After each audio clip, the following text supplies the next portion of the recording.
இன்றைக்கி காலையில் நியூஸில் வருண் ஐபிஎஸ் சாரோடைய ஒரு வீடியோ ஒன்று செய்தியில் பார்த்துருந்தேன். ரொம்ப பெருமையாக இருந்துச்சு காவலர்களை பற்றி.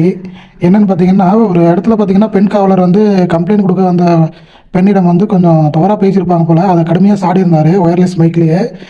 ரொம்ப இம்ப்ரெஸ் ஆகிட்டேங்க. ஆனால் அது இம்ப்ரெஸ் ஆகிட்டு ரொம்ப நேரம்லாம் இல்லை. ஒரு 10-10:30 பார்த்தீங்கன்னா நான் வந்து 4 வீலருக்கு பேட்ச் போடுறதுக்காக போலீஸ் வெரிஃபிகேஷன் வந்து அப்ளை பண்ணியிருந்தோம். காவல் நிலையம் போகும்போது நம்மளை ரிசீவ் பண்ணுறது எந்த ஊர் வந்து இவா இதெல்லாம் இருந்தியா குடுபடி அப்படின்னு சொல்லிட்டு ஒரு 1/2 மணி நேரம் 1 மணி நேரம் வெயிட் பண்ண வச்சாங்க. ஸோ இதெல்லாம் கூட நம்ம வந்து சகிச்சுக்கிட்டோம். லாஸ்ட்டாக போகும்போது ஒரு பெரிய ட்விஸ்ட்டாக ஒன்று வச்சாங்க.